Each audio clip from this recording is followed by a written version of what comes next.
going to go ahead and kick this thing off. This is the amalgamation, if you will. Yep. Our first hybrid podcast. We'll release this on both channels, 20%ers and IN3, the collective. Yes, sir. Yeah, super pumped. I'm excited to be on the panel tonight. When I got the call, I was really humbled, actually, especially since I'm so familiar with everybody else that's sitting up there. Sure. So I appreciate your guys' faith in what you think I'm going to bring to the table tonight. For sure. When we were sitting around, like kind of even discussing what we wanted to do for this weekend, Yeah. because we're doing a certification this weekend, but we really wanted to put something on for like the local community and people in the surrounding greater area. And honestly, you were one of the first names that came up. Right on. Because, we had obviously been introduced to you just a few months previous, but you are known in the community, but as well as just being an awesome guy, you do actually have a good bit of knowledge in business. Been around and done some things. Yeah. So, I mean, like you were literally one of the first names that came off right off out of the bat. Right on. And we're super glad that you accepted and that you're going to be here. I think it's going to be pretty cool. Oh, yeah, totally. There's I'm interested to see how it goes from the standpoint of, I know that everybody on that panel is knowledgeable and very is solid at telling their story. Sure. Right. But I'm super interested in what the audience is going to want to know. Yep. As you guys have the collective and 20%ers is getting off the ground. It's always really interesting. We had our first Thursday meeting last night, and the issues that come up, even if you've heard them before, always seem brand new. They're always in a different context. You know what I'm saying? So, especially in the world of the internet, I'm really interested to see like what that lens looks like, because that's not really where I play. Right. I'm the in-person guy. We do a lot of, I have a staff that plays on the internet and does, the remote programming and stuff like that. And, Macros and Metcons is very much an online platform for us. But my perspective is in real time, face-to-face, brick and mortar. So I'm really interested to see like what the breakout is between my habitual dynamic and how that narrative shows up in the online space. Mm-hmm. Yeah, for sure. That's kind of interesting. I really wasn't thinking that way too, but that's actually a very interesting perspective to come in. Because I mean, to be honest, the panel is pretty cool and it's very diverse, right? We do have the Instagram quote unquote influencers, right? Sure. We have someone like you who's been in a local market. We also have somebody like Jason, obviously our founder and CEO, who's been out there. He's done it all, right? He's been in small markets. He's been all the way up to now having, a global company. So I'm really just hoping people come and then they do ask questions, right? 'Cause that's sometimes that breaking the ice when you have people up there, especially if they have been fans of you guys, they might be intimidated. So I've already got a list of icebreaker questions in case. Cool. I'll step up and just start asking some cool questions. Start with my favorite color, and that'll help me out. I think it's great to have you on because of your accomplishments and what you've achieved in person. A lot of the people who will be on the panel have built whatever they have online.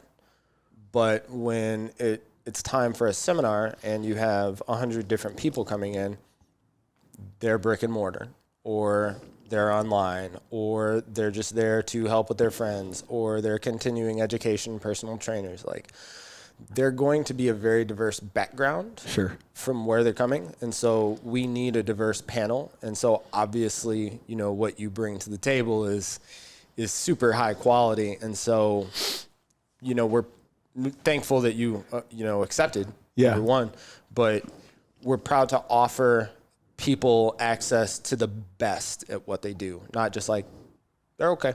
The best. Yeah. It's interesting that you posture it that way, because one of the things I know I definitely want to speak on this evening is, although it doesn't matter where you play, but specifically with regards to the online space, racking your fingers on that keyboard is only going to get you so far. Eventually, it always comes back to people skills. Yep. You've got to be able to deal with people. Yep. You have to be able to not only tell your story, but like tell your story well. Yes. Because the question I will ask the audience tonight is, how many of you think that it's information that separates you from your perceived competition? Right? Yep. Yeah. It's a lot of the dialogue I've been having as I moved into this consultant mentorship role is, I just see a lot of people just putting information out there, information. I'm the expert, information. Nobody gives a fuck how much you know. They can Google that stuff. Yep. You know what I mean? They want a recipe for to make chicken not taste bland. You know what I mean? Imagination. Imagination first. They can Google that. You know what I mean? What brings somebody to the point of writing that check and paying you for your services is not the information you provide. Right. It's you. Yep. And if you don't present as the best version of yourself and you lack the know-how to develop rapport and ask those engaging investigative questions, right? Those are all skill sets that set you apart. And at some point, if you play this entrepreneur game long enough, you have to move out of the role of your profession and become a professional. I like that. Yeah, that's good. Yeah, I like that. You know what I'm saying? Yep. Yeah. No, you're 100% right though. They come for you, but they're gonna stay because of the connection, right? And then your connections, right? If it can help them, which goes right into providing value. Like what value are you providing them? I was just literally in a business meeting yesterday talking just about this because we were talking about people coming to the space, and we were kind of going back and forth. And then the gentleman I was talking with kind of really enlightened me a little bit because he was like, I don't think the problem is people can't tell their story. He goes, people over time, especially as they start out in business, right? He said they'll develop their story. The problem is they can't develop it and tell their story to the masses, right? He's like, if you're in a one-on-one conversation, he's like, I see people all the time. They'll sell you anything and you'll buy. He's like, where people have the problem actually building and scaling a business is when they go and try and tell it to 10 people at one time, or they try and tell it to 100 people at one time. Because it's still the same story, but there's slight differences in how you communicate that effectively. Sure. So it's kind of funny that you just brought that up, and we're going down that road because I didn't really think about that way. Like I know when you have people on stage speaking, right, especially from me in a marketing perspective, the sell's way different. Like I knew that, but I didn't even think about just even sharing your story differently. Just kind of the parameters are always the same, but the actual details slightly change to still make that connection with a bigger audience. Yep. 100%. That's it's one of those things where your delivery is so important because, again, the variance within your audience, they're not always going to connect with you. They might connect with someone else, and it may just be a simple twist of words. Like, anyone who's ever been a coach or a trainer understands this. You could be the best Olympic weightlifting coach in your gym, and you could have someone struggling with their, let's say their third pull. They go to another gym and they get a cue that they've never heard that you have said in different words 100 times, but they hear it in that one way, throw your head back at the top. And so, bam, triple extension, opening the hips all the way. However, jump, catapult, whatever you want to say. And another coach told them at the top, throw your head back. And they're like, oh, I can snatch now. And it's just, words matter. 100%. Words matter. One of the things that I find value in as I apprentice the coaches that come through our pipeline is stressing variety. Like you're going to have your go-tos based on the way that you've been coached, but it's in your best interest to be coached by as many different coaches in a specific modality as possible. not because you're interested in the information, but how they deliver that information. So in the instance that you come across somebody, and you will, who doesn't get your go-to stuff, you have a bag of tricks that's so deep that eventually, maybe on the 17th try, that's the one that works. Not every job requires the hammer. Sometimes it's the saw. Sometimes it's the screwdriver. It's all about tools. Right. You know, anything that's built on human connection, you're going to be served better from learning a multitude of different ways. And it's not being two-faced, but being a chameleon. You should be able to adapt to the person that you're having a conversation with to make them feel at ease, to connect with them better. You know, there's certain times where if it's all of us and Jason in the room, there's going to be some dirty words. But if I'm talking to a 70-year-old woman, it's not going to be any dirty words. Right. But we can connect in the same manner. We can, I don't like to say provide value. We can help them in the same manner just by using different language, different inflection, different tone in your voice. And if you deal with anyone, mastering connection is so important in all of the aspects that come with it. Yeah. And there's a lot of things like in the space, especially in the very beginning, when you're just so focused on trying to be the expert and make your mark in the industry, right? You go learn everything about fitness and nutrition, since that's the platform we're talking about, right? You go to all the NSCA seminars, and you come to IN3, and you come, you do the precision nutrition thing, and you get involved with WAG or whatever. You're just dialed in on learning the deal, right? I come at it differently. Like once you have the credential or you've made the conscious decision to step into this space, something in your subconscious told you that you are ready to stand your ground in the industry, right? So let's acknowledge that for what it is. Sure. And go learn the nuances, modeling behavior, modeling tone. As if, we're sitting here talking and that's where you're comfortable. This means something to you. Yep. Right. It's completely unassuming. Most people aren't aware, but if you know that, right, our connection just became that much stronger, that much faster. They don't teach that shit at an NSCA conference. You know what I mean? You got to go outside the box, explore neurolinguistic programming, go do Toastmasters and learn how to speak. Sure. You know what I mean? Like those are the things that will really separate you, because watch, when I say who thinks information is the thing, watch how many hands go up. Guess what? You're just like everybody else. Yep. Exactly. Everything you thought you were doing to set yourself apart just put you further and further in the box. Yep. You can memorize all of the things. It doesn't matter. You can read and consume and memorize everything, and so has everyone else. You can become a walking Google. That shit does not matter whatsoever if you are a robot and you're only capable of talking like this. Or you're a fucking dick in the way you deliver everything. You're overconfident. There's so many different turnoffs for people. It doesn't matter how much you know. It's more how you can apply what you know and what you can do. We're beating the dead horse. It's all about connection. 100%. Like we say all the time, even with our cert, that's just on my mind because it's starting tomorrow. We say all the time, like all the knowledge is out there. You don't need us for that. Like, we're going to refresh it on. That's what day one is. Sure. But day two, which is our application, you've actually been through our level one. Like that's where we start to set ourselves apart, is actually being able to provide practical application with your knowledge. And I think that's what separates the IN3 process from it. Specifically with nutrition coaching, apart from anything else I've seen in the space, is that emphasis on connection. And Jason leads with that. Yeah.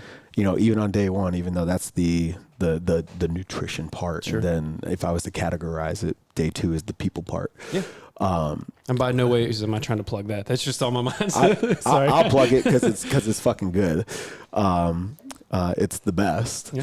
Appreciate that. That $20 is on the table. I'll snag it on the way out. Slide that in real quick. No, but seriously, it is the connection, and I think people fall in love with the internet thing because they think they're under the impression in the beginning that it's apersonal. You know, I don't have to get to know them. Yep. I just provide the service. It's just an exchange of service and money. Yeah, just transactional at that point. Yeah, exactly. Transactional. That's the word I was looking for. And it's not. You know, the deeper I get into this game, and I'm 20 years into the fitness game. I've been doing this thing since I was 15 years old. Yep. And I'm at the point now where after a certain point with a client, a member, an athlete, we're going to do the fitness thing. You know what I'm saying? But at a certain point, we're going to figure out why you're actually here. Yep. That's crucial. It's not about the fitness. Like we've eclipsed that. Never you know was. what I mean? Like you're in shape. You feel good about yourself. You know, like your health, all your biomarkers are improving. Why are we still here? Yep. Like that's a very important question to answer. Mm-hmm. And I can't tell you how many people have like cried in my arms when they get to the point where they can actually answer it. Yep. 1,000%. We talk about it all the time. Like Jason will say why behind the why, but more times than not, just from even my own experience when I was coaching people, we always allude to this, and especially when it comes to couples or people who are married that would come to me, what does it always come back to? They want to look good naked because they want to go out and two things. They want to not worry about date night, right? They want to go out and have some wine, eat some food, not worry about, and then they want sex. Yeah. They want to be attracted to their significant other. Absolutely. You know? Yeah. And that's what it would come down to every time. It would be the smirk on after Thursday date night. You know, That's right. They would just walk in the gym, they'd give you a wink, and I was like, all right. Yeah. So we had a successful date night. Yeah. My wife and I have an imaginary prenup, and in that agreement, neither of us are allowed to get out of shape. It's true though, right? It's no, true. absolutely. That's a good prenup to have. That's hilarious though. You know, people, you know, it's funny because when you get into that goal setting conversation, right, everything starts at such a surface level. You know, I want to be in better shape. Well, what exactly does that mean? You know, I want to look better naked. Well, what's wrong with the way that you look now? Yep. You know, who told you you're not good enough? Yep. 100%. And more importantly, why do you believe it? Yep. Right? Exactly. The deeper I get into like what I call real coaching, Yep. you know, there's so much shit as we transition. We've exposed it numerous times on Feed Me, Fuel Me, and it comes up over and over again in 20%ers in this conversation. There is so much shit that we take with us from childhood experiences that continue to manifest at fucking 30 years old. It's incredible. And well beyond 30 years old. Well beyond. You know, it's wild. But if you're not a naturally curious person, you know, those are the people that I find are most readily available to take the deep dive, like almost off the bat. They're just naturally curious. They're the people who have a million fucking questions anyway. So let's ask the right ones. Like that's easy. Right. But when you ask somebody, you know, that question, you know, what's wrong? What do you think is wrong with you? Who told you and why do you believe it? Right. Those are very, very challenging questions to answer for 99% of the population. And if you do the work, you ask the questions, and you get honest with yourself.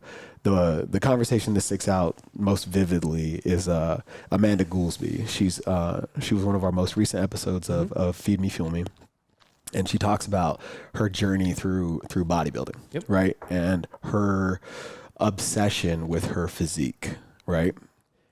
As she went through her process and did the deep work, what she came to discover was, or acknowledge, I should say, I think she kind of always like knew it in the back of her mind, was that her obsession with her physique was because of the external praise that she got for how good she looked as a result of her parents separating when she was a kid, and the perception of her 5-year-old self competing for her dad's love and affection when her stepmom came into the picture. Yep. At 5 fucking years old. Yep. That's playing out in your 20s. Yep. It's insane. Dude. It's crazy. And, you know, it's so easy to say, oh, you should just let that shit go. But you can't if you don't know how, right? And that's where, like, real coaching comes in. Yeah.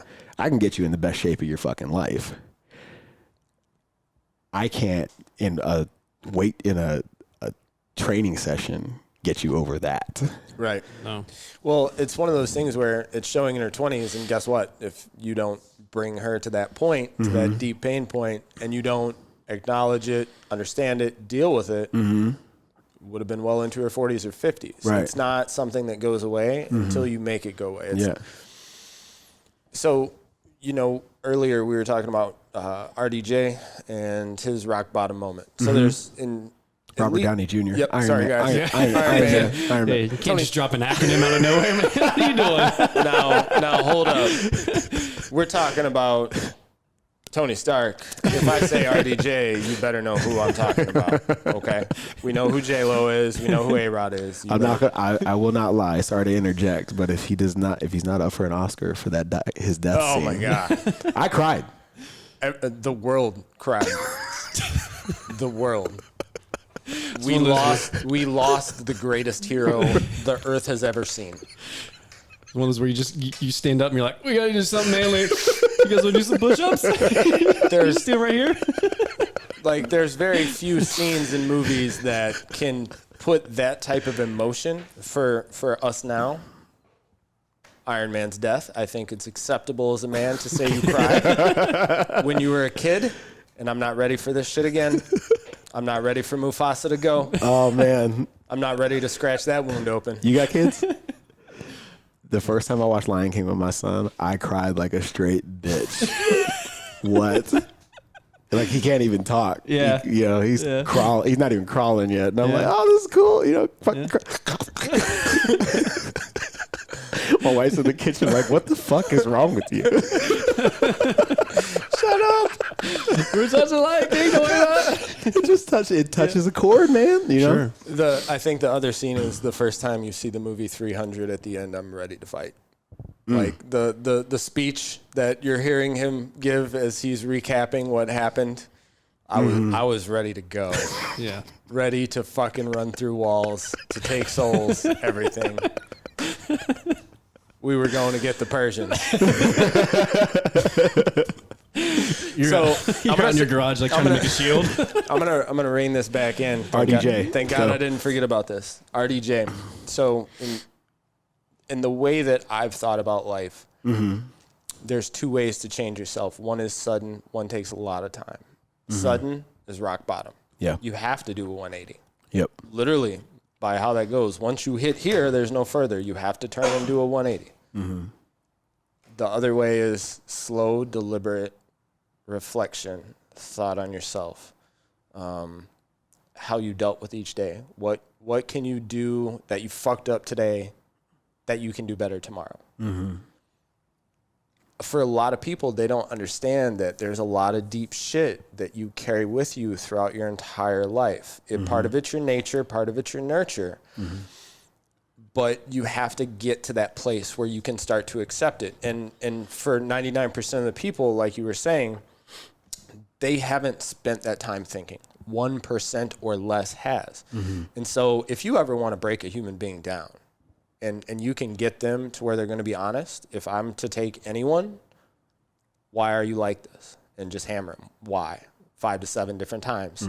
Deeper layer every time. And you're going to get to whatever is so broken within them. And we are people. We are all broken in one way or another. And it drives us to greatness or to horrible things. Absolutely. But we carry something broken. How you deal with that once you get to that place determines who you can be going forward. You can continue to be depressed, angry, violent, addicted. Or you can get to the place, you can understand it. At that point, you have earned the right to let that shit go. 100%. You cannot just let that shit go until you know why it's fucking with you so bad and what happened and the importance it holds. Like so I was a military brat growing up. A lot of different places, Georgia, Alabama, Illinois, just moved a lot. Army? Army. Yeah. Okay. Fort Stewart. I was born in Tripler in Hawaii. Okay. Thanks, Mom and Dad. Why? See, I live in Illinois, so it's like, why are you here? I don't know. Not my choice. Here I am. But so there are certain traits you pick up along the way when you move a lot. One is to be a chameleon, 100%. to adapt, to make friends. The other is when you don't have that. And so like a couple of the places that I moved to were in the country, right? And so I don't have kids next door to play with. When I was in 6th grade, I got into just kid. I was a new kid in school, and this kid was talking shit. And so I held him halfway out a 3rd-story window. And so there was some fear that got into the kids in my class, and that fear for me was power. I became a little violent after that. A little bit of fighting happened for probably a good 15 years of my life. Yeah. And it's all taken back to that. And so I'm a very passionate person by nature. And so over time, I've become a very stoic person because the passions can lead you to some bad places and some bad reactions emotionally. Sure. So it's one of those things where for me, it's taken years of work. And there's still days where something happens and it's not something that instantly bothers me, but if there's something that just keeps coming, a problem that keeps coming, sometimes you just stomp your foot. You know, you turn into Kyle who drinks Monsters and punches walls, you know, that dude.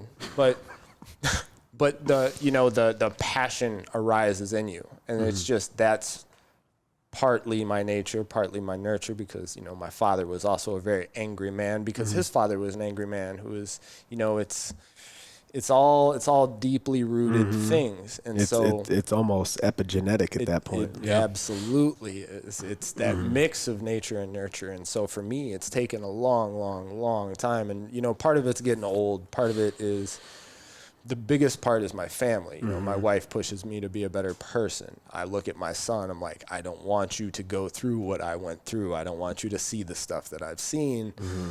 You know, let's play some chess. Yeah. Let's not play the video games. Let's play the chess. Let's talk about, you know, how to deal with your feelings as they arise. And like, it's not one of those things where it's, oh, we're talking about feelings. No, I'm teaching him how to be a man, right, and to avoid the mistakes that I made. Yeah. You know what I mean? But it all circles back to your ability to recognize what is broken where, and as a good coach, like a real coach, you have to be able to do that with people. Everyone who's ever been a coach in any form or another knows that you're a psychologist, you're a psychiatrist. Like, yeah, and I think to that point, not only do you have to know how to do that stuff, but the people that that go the distance in this gig, they're genuinely interested in that shit. Yes, for sure. Like, it's not that I have to know. I want to know. Yeah. Yes. You know what I'm saying? Yep. That's totally different. Absolutely. You know what I mean? It's not a check in the box in my job description. You know what I mean? It's something that it's a question that burns within me, that I've seen and experienced the benefits of finding those answers. And I want to know what those answers are for you. Yeah, 100%. I think, especially, I know we keep alluding to nutrition and fitness. It's just what we're all talking about. But regardless of your business, right? Yeah. Whatever you're passionate about, there's a reason why you're passionate. There's a reason why you even care about, whether it's marketing or whether it's you have a supplement store, right? Or you own a car wash, whatever it is. Maybe that one was just given to you. I'm not sure about a car wash, but maybe you really like washing cars. Family car wash baron. But there's a reason why you're even at. There's a reason I'm sitting at this table right now. There's a reason you are. There's a reason he is, right? And if you're not even willing to like look inward on yourself to figure out what that passion is, how are you going to even try and help somebody else? And on top of that, how are you even going to stay in the game? Because if you don't know your driving factors deep down inside, it's never going to keep you long enough to actually even make an impact that you want. Or the flip side of that is doing that if you're not consistently checking in with yourself and rekindling that self-discovery periodically, you don't know when to get out. Sure. That's a great point. There's also a time when it's over. Yep. And there's also the other side of this entire discussion is there's that instance where you stay in the game too damn long. And that's a fault of not knowing. You know what I mean? That's the double-edged sword of loving something. Mm-hmm. The best example that we ever see is the easiest is athletes. Mm-hmm. Athletes who walk away well past their prime. And it's, these days it's the worst to see is fighters because once the chin goes, it don't come back. Yeah. And that's detrimental. Right. But like the great Max and I just talked about that yesterday.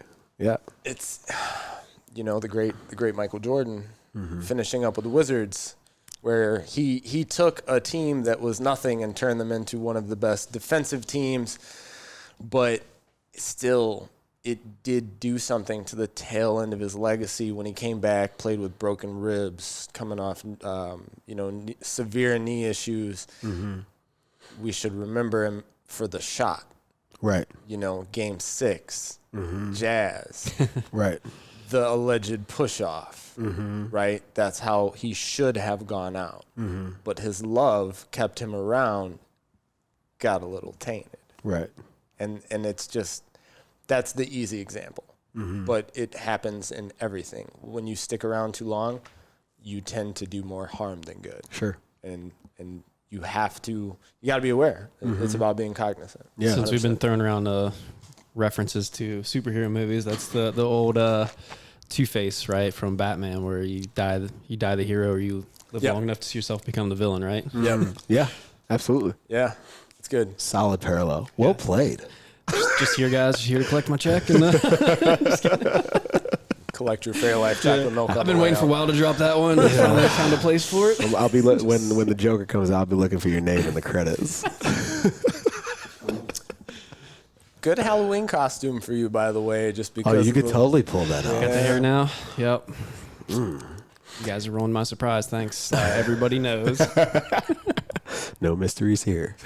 But yeah, coming back to this evening, I think that there's just going to be my expectation is just a lot of aha moments for the audience.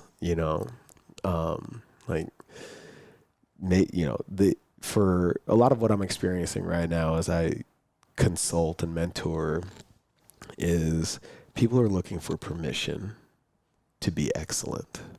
It's the oddest thing to me because I come from an environment both at home in the way I was raised and by virtue of the Marine Corps. Excellence is just an expectation, Sure. You're supposed to be good.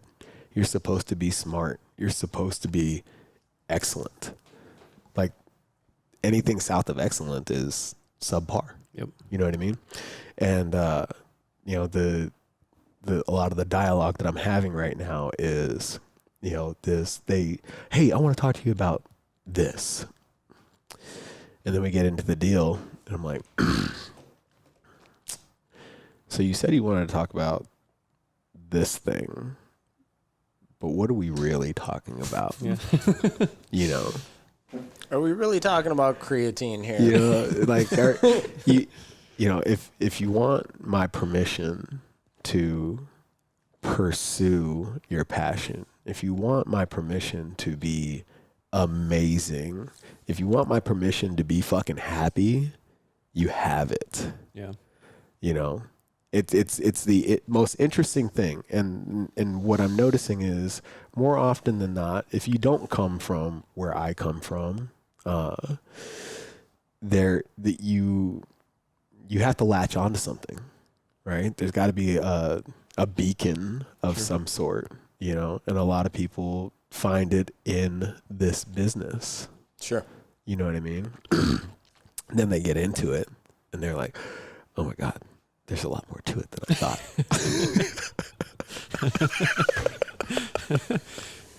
If you're not watching video, there was just a couple eye rolls. But like that that piece, that very critical piece, like, get over the imposter syndrome and go fucking do it. Sure. You know what I mean? And that's what all of us want for the industry is a saturation of fucking excellence. Not this bottom feeder race to the bottom. I can be cheaper than the next guy, but I'm better mentality. It's horrible. If you're cheaper, you're not better. I just want to put that out there. The people who are damn good and they know they are damn good, they are not Kmart, they are Target. We're nicer, we're cleaner, we got bigger, wider aisles. You're going to pay $8 more on every trip you come here, but guess what? You're going to come every single time because it's better in every single way. So if you're the cheapest, you're not the best. You know, that's the way when CrossFit was peaking, specifically here in the Phoenix market, that's when I opened CrossFit PHX. And it was a race to the fucking bottom, man. It was crazy. How much do they charge around the corner? Okay, we'll come in at $10 cheaper. I'm fucking guilty of that. That was a very hard lesson I had to learn.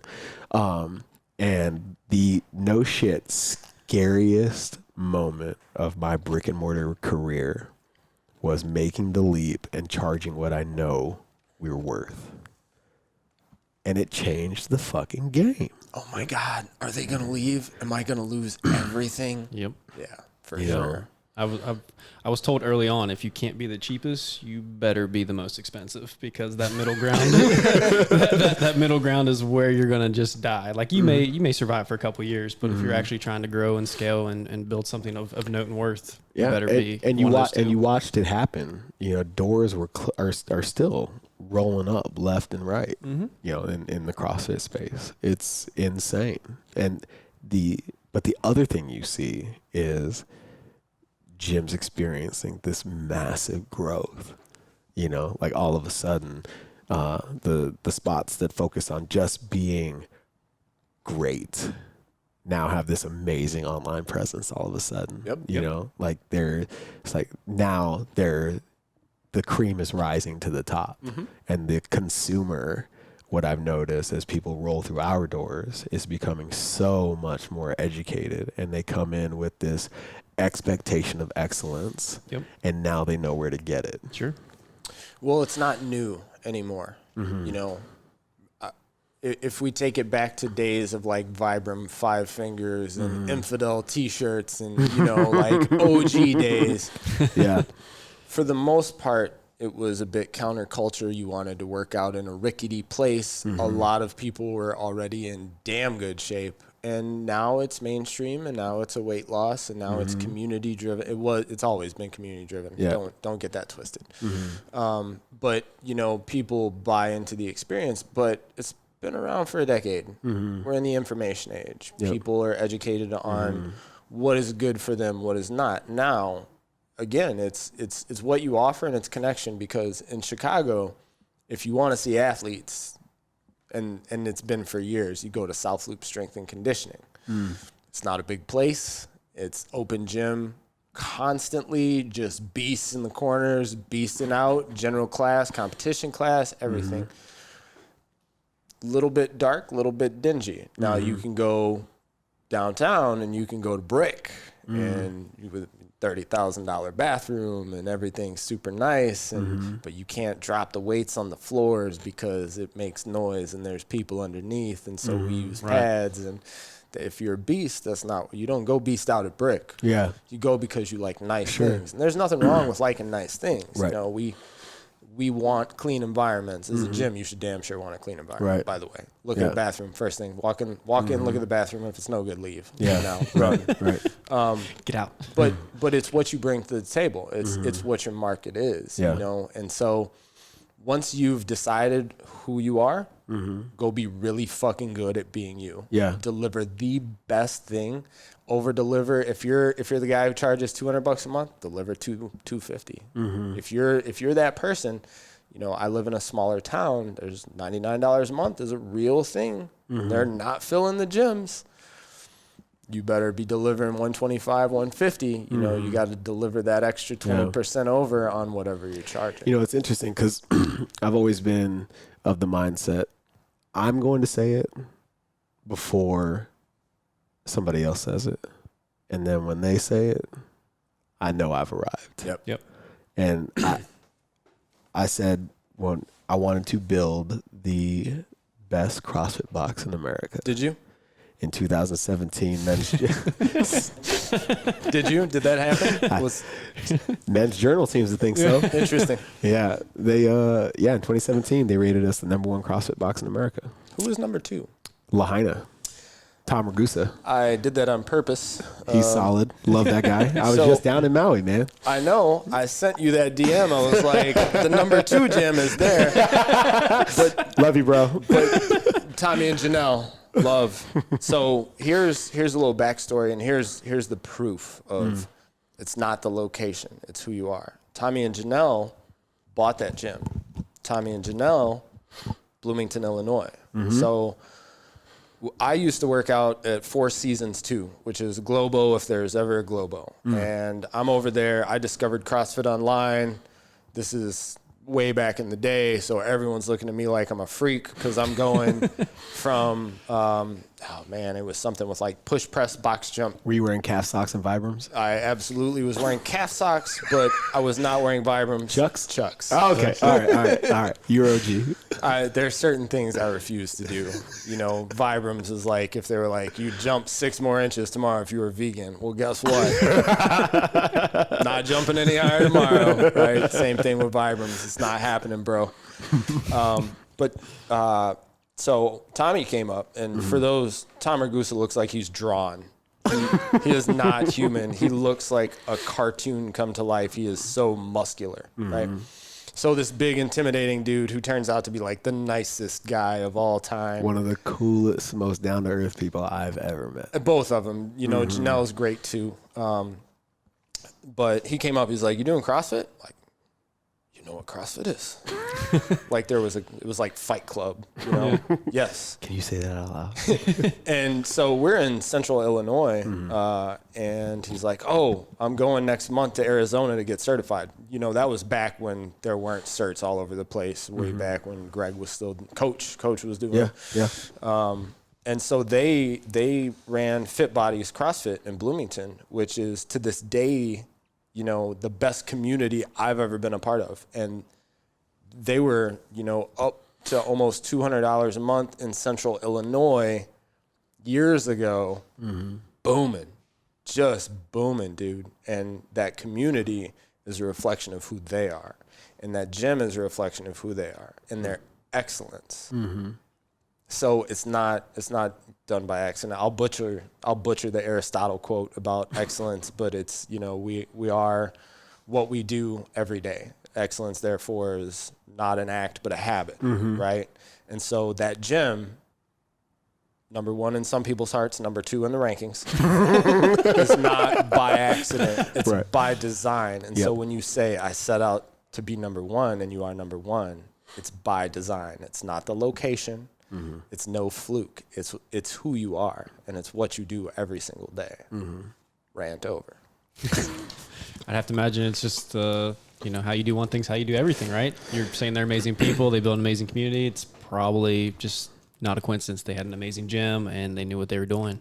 Yeah. He just expanded. He just. They got a new location. Yeah. In May, we were out there in May, and they were just finishing the build out on the new space. It's sick. Really? Yeah. I think they doubled their square footage. Oh wow. Yeah, they just moved 2 bays down, you know, on the same lot. Yeah. And I mean, they're legit, man. Really? Yeah.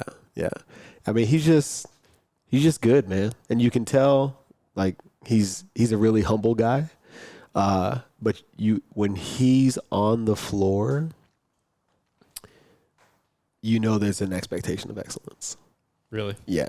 Like it just oozes out of him. Yeah. You know what I mean? That energy thing. Yep. You know? It's one of those like unspoken things. Yeah. I was having a conversation with somebody this morning about like, you know, like the vibe thing, you know, good, bad, you know, like you just feel it. Yeah. You can't explain it. Yep. They're probably not a bad person, you know, like you don't know nothing. You don't know why they're awesome. They just are, you know. He's that guy. Really? Yeah. Mm-hmm. And so is his wife, Janelle. She's amazing. Amazing people, just amazing. And Yep. Yeah, he built like a fucking superhero. Yep. I wasn't being rude scrolling on my phone on social media. I was just trying to get a pic up of Tommy just to. I want to get to the point where we can do this thing like Rogan and just fucking superimpose YouTube right there. We're like, watch this dude throw this weight, you know? Just Where's young Teddy? Bring that up. Max, can we pull that up? Like, so going bringing it all back to tonight, this evening. Do you set expectations? Not to cut you off. So like we've talked about expectations a couple times, and I know we've even on our podcast we've kind of gone back and forth from like times when maybe expectations are good, and other times when you set expectations and it just kind of derails you. Do you know what I mean? Yeah. So I'm kind of curious of what like for this instance, like are you setting expectations, or do you just kind of go with the flow in this scenario, or how's that work for you? Both. Really? Yeah, I don't. And with this specific scenario, this panel, I don't see any reason why there shouldn't be an expectation of awesome and knowledge bombs being dropped. Yeah. And at the same time, knowing who I know on the panel, like I feel like it'll be very easy to go with the flow. Sure. You know, no, there's no imposters up there. Right. You know what I'm saying? Yeah. You know, when I saw the cast, I was like, oh yeah, I belong in this group. You know what I'm saying? Yeah. That's cool. Yeah. I mean, setting expectations is a really big fucking deal, man. I remember, you know, I wasn't big into podcasting when I opened the gym, and I genuinely believe that CrossFit PHX was one of the last gyms to have an Instagram. You know, I fought it tooth and nail, but one of my interns who was finishing his undergrad, who became one of my most successful coaches, and now he's the head coach of women's basketball at a high school out in Mason now. Awesome.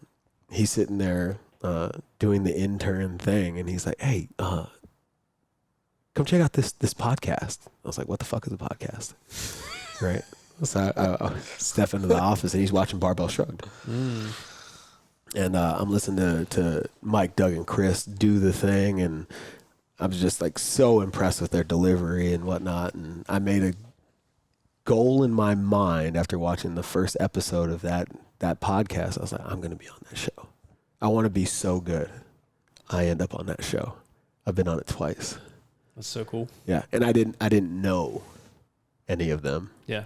I wasn't the name in the industry. I was just some dude less than a year out of the Marine Corps who opened a gym. You know what I mean? And I said, I'm going to be on that show. And they came and got me. Yeah. You know what I'm saying? That's so dope. I didn't write a letter. You know what I'm saying? Yeah. It's part of being so damn good that you're not ignored. Yeah. You know, and it doesn't matter how you get there, because there's always those outliers. The best coach, and I think I'm taking this from Sean Pastuch, Dr. Sean. Mm-hmm. It's like the best coach doesn't have a lot of Instagram followers right now. The best coaches probably have less than 1,000. I think I commented, I was like, I got 682. You're damn right. But what it comes down to is every ounce of your being you're pouring into social media, you're pouring away from your craft. Mm-hmm. Right now, it's marketing. It's part of it. That's where we're at. It's 2019. You have to be somewhat on social anymore if you want to take it to that next level. Sure. But it's not a prerequisite for greatness in what you do. You don't have to be great on social. I suck on it. I post like once a month. I'll put up some stories, but I don't want to take the time out of my day to find the picture, to find the filter, to find whatever words are going to flow with this and that. I don't care. I just don't. I'd rather focus on moving my family forward, moving, my company forward, moving myself forward as a man. I don't give a shit about social media at all. And you don't have to have it. And again, you're proof of that. You set the goal, you commit to excellence in what you do. People are going to find you. It doesn't matter. You don't need the letter. You don't need the connection. But sure. I can get you the connection if you need it. It goes back to kind of like I think a lot of people, especially dealing with people in our collective, sometimes that you alluded to, the imposter syndrome, right? That's where that all comes in. You're scared because you step out in that spotlight. People are going to start commenting, and everyone here is seeing when someone big up posts. Like I always remember Stan Efferdine, right? I was one of the first ones just by accident to comment on one of his posts. Okay. It wasn't even anything bad. He was talking about basically meat eaters versus vegan, and he was just alluding to something else that was posted and just asking for thoughts. And I simply, without thinking, was just like, hey, like, why does it matter? Like, just if people are going to eat this way, that's fine. If they're going to eat that way, it's fine. Like, it doesn't matter. Like, it goes back to your goals, performance, aesthetics, longevity. The villagers came out with the pitchforks. Oh my gosh. Like, my phone just started blowing up, and I just threw it to the side, and I was like, I'm done. I deleted my Instagram app. My inbox was instantly filled with people like just talking so much shit and saying, who are you to comment on this subject? I didn't even say anything. That's such an innocuous statement. Yeah, it was just literally because those two camps are so passionate, meat eaters versus vegans.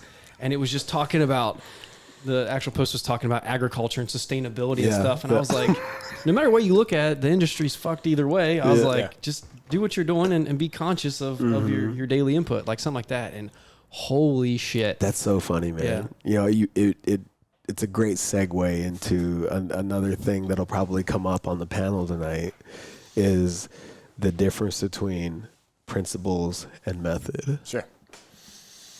We can argue method. Yep. There are many. All fucking day long. CrossFit, Zumba, Olympic lifting. Yeah.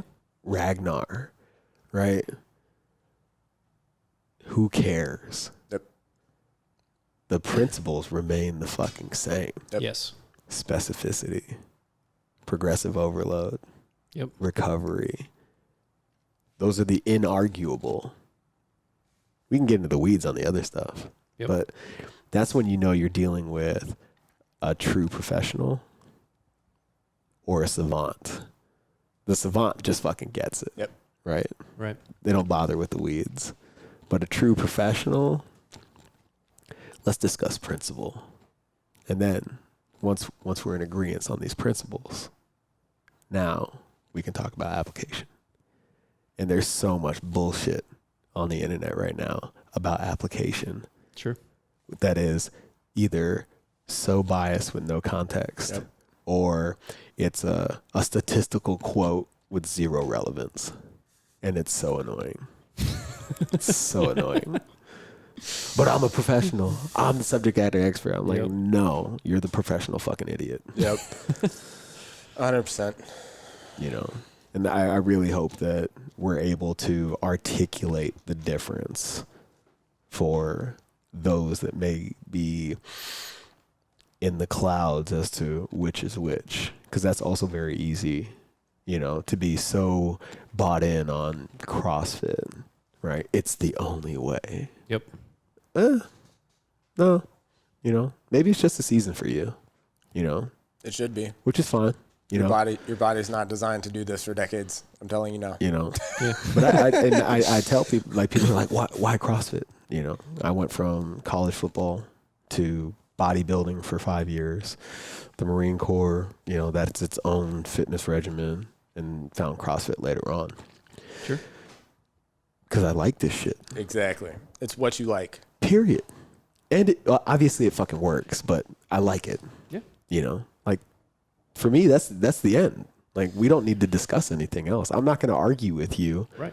You know, about the right or the wrong of it. Right. You know, it's when you do anything, there's inherent risk. Doesn't matter what it is. My wife taught Zumba for a long time. You can pretty easily roll an ankle if you're not extremely coordinated in Zumba. It's non-contact. It's as light as it gets, right? Real quick, the way that I always compare it, because there's a lot of that shit, and it's getting a little bit better, but, you know, it's, CrossFit's done because of this, or powerlifting, you don't have any endurance. It's like 70s kung fu movies. Like, my kung fu is better than yours. Man, shut up. What it comes down to is you're doing something physical. And it's what you like. Do you like yoga? Cool, do yoga. If you like running, go for a run. There's going to be something that comes along with whatever. You're going to get hurt. You're doing physical stuff. It does not matter what it is. It's just do what you enjoy. And like you said, why CrossFit? I like it. I like hard shit. Yeah. It's challenging. You can't say it's suffering because you enjoy it. Right. You know, you're a different type of human if you really enjoy that. I really enjoy hard things. I'll probably go for a run later when it's 113 just to see what it feels like. I've ran in 102 with 100% humidity. It's pretty fucking terrible, but I've never just run in the pure heat. Sounds like a good idea. Let's do it. Doesn't get any more pure than this.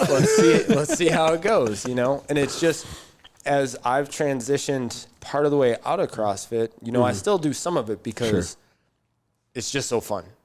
Just to get after it is so fun. But now I'm just finding I just like doing really hard shit just to push. Yeah. Just for that challenge, you know? And that's more and more I'm finding out that's who I am as I get older. It's just I want to push myself a little bit further and push the boundaries a little bit more.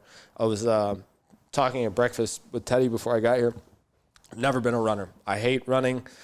Zombies or cops better be behind me. You know, that's always been me. And I got tricked by my wife about 5 years ago into running 6 miles. I was mad. I didn't want to run. I ran 6 miles. I was really mad because that's a lot.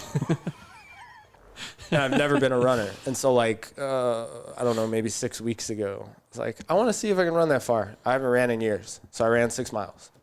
Great. Let's make it harder. We've got a state park. So the next week we ran 6 miles of hills. Just 6 miles of, it's just pure hills. Trail run?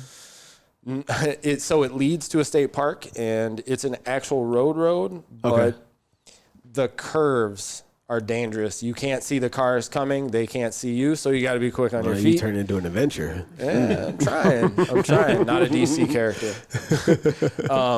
And then the next time I think I tried to do a live, but I messed it up because technology, and I said I'm no good at social media. But for IN3, there's like a 7-minute IGTV where I was like, 6 miles in the heat with a weighted vest. Let's do it. And so next week I'll bump it up to 7, which isn't a lot. But again, I'm not a runner. I don't train for this shit. It's just hard for me, and I like it. And it's just, let's keep pushing forward. Let's see what we can do. Yeah. Yeah. Doesn't challenge you, doesn't change you. Just knowledge bombs over here, guys. Just dropping them. One-liners all day. Yeah, you know, I want to see, like, people feel, I want to see the physical expression of people being challenged. You know, I want them to be confronted with things that they thought were true. And Logan Gilbert is really good at articulating this dichotomy, you know, discovering that the things that they thought were true aren't, or that the thing that they hold so dear can also exist with something that they don't subscribe to. Yep. I want to watch that wash over the crowd tonight. Yep. Because between everybody on that panel, I think we all, you know, if you were to call us experts as individuals, we're all experts differently. You know what I mean? 100%. So it'll be a very, it'll lead to really awesome discussion. Yeah, I'm honestly pumped for that because that's honestly what I'm looking forward to as well. Because sure, the first couple questions are always going to be super generic. Probably like I instantly just, how do you build a following? What do you guys do? Do you guys use templates? Like, you know, like you're going to get, I'm sure, those very general questions because everyone just assumes, I think, that there's one, exactly what we talked about just a couple seconds ago, there's one proven method, and that's what everyone up on that panel has done to get where they are. And it's going to be like, not even close. No. You guys have all taken completely different routes. Yeah. In that's completely different ways, which is what's awesome. I'm also interested in hearing, I don't know everybody's backstory. Yeah. So like the origin story, bring it back to comic books. Yeah. Yeah. I want to hear everybody's origin story too. Yeah. I'm super pumped to hear about that. Yeah. Which is going to be awesome. But yeah, that light bulb moment, right? Where, I don't have to do it that way. Oh, I can just be me. That works out. How about that? You know, if I'm my most authentic self, people kind of like that.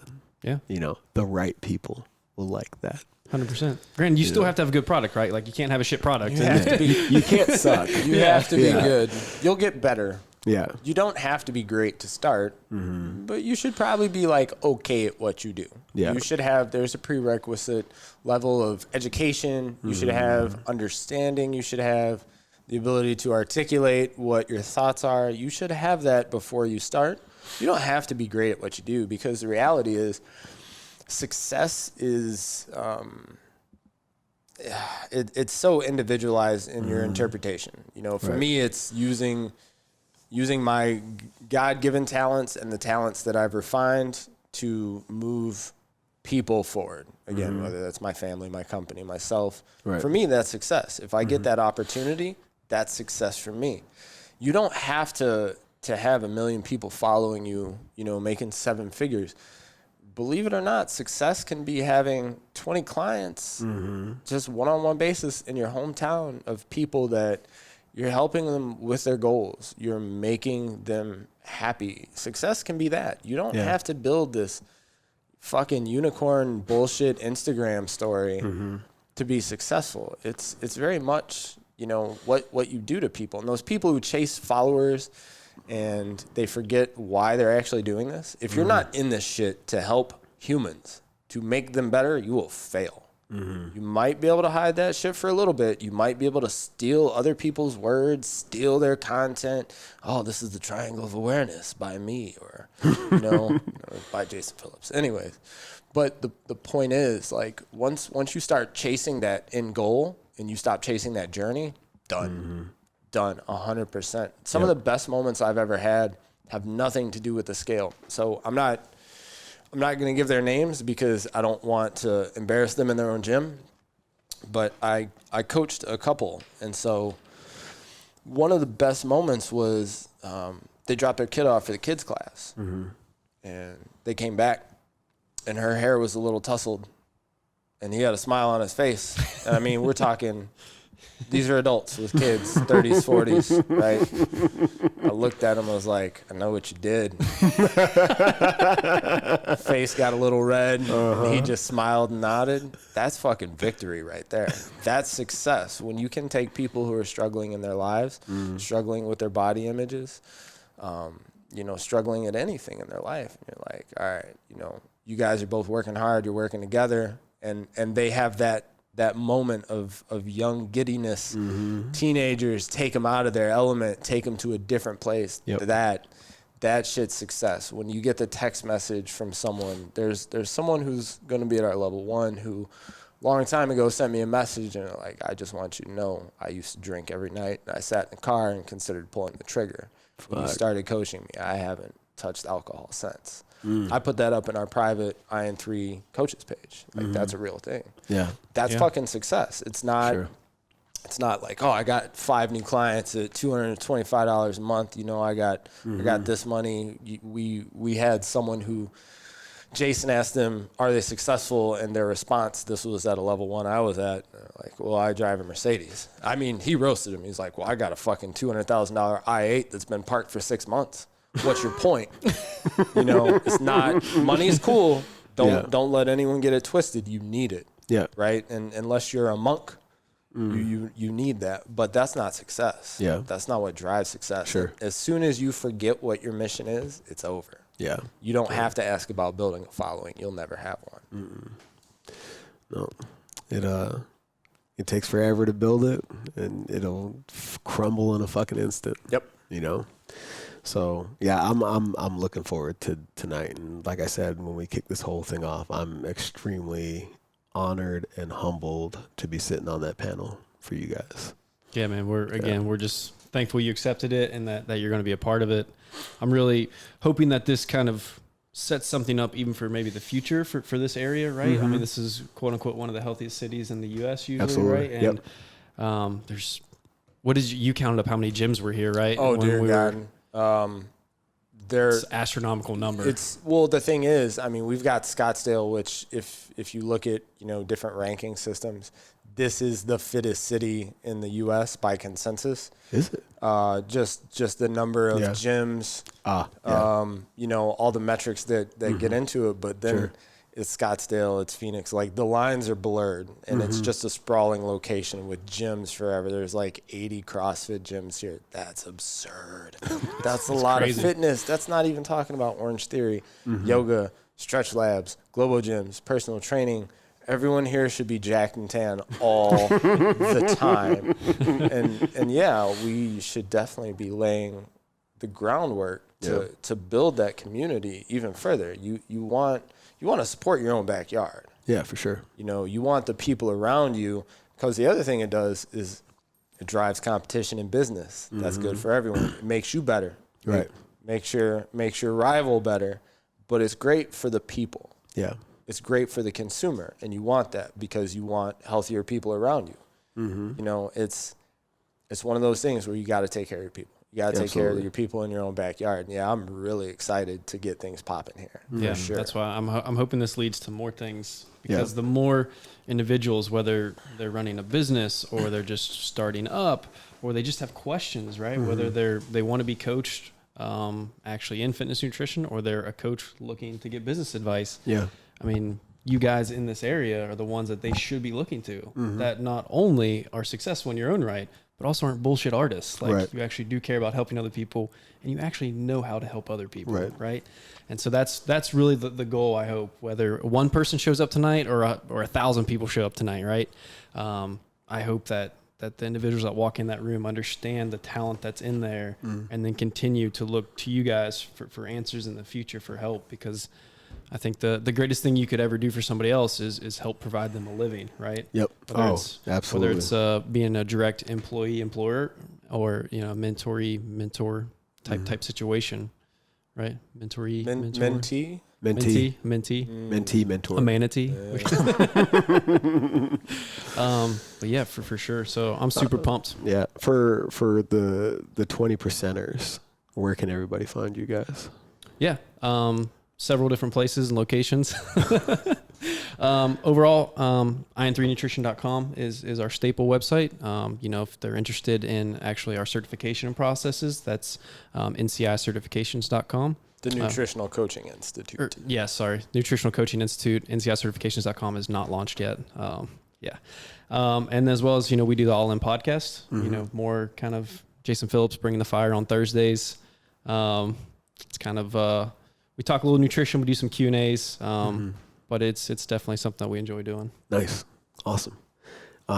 And for you guys, because we're going to throw this up on both channels, if you're looking to become a 20%er, or you feel like you're already in that camp, you can visit hwrt20.com. Those are the 4 pillars that we stand on: health, wealth, relationships, and time. And establishing balance amongst those 4 things. If you talk to anybody who's living their best life, that in flow all the time, those are the principles, right? Yeah. So those are the only 4. Love that. Those are the only 4 things that matter. So that's perfect. Well, yeah, dude. Appreciate your time today, man. This has been appreciate awesome. you having me. I'm glad we got to sit here and rip it. I don't know how long we've been going, but this has been fucking dope. So yeah, support the Nutrition Coaching Institute. Come join the 20%ers, and I'm looking forward to ripping it up tonight. Heck yeah. Cool. For sure. See you guys. Later, guys. See ya.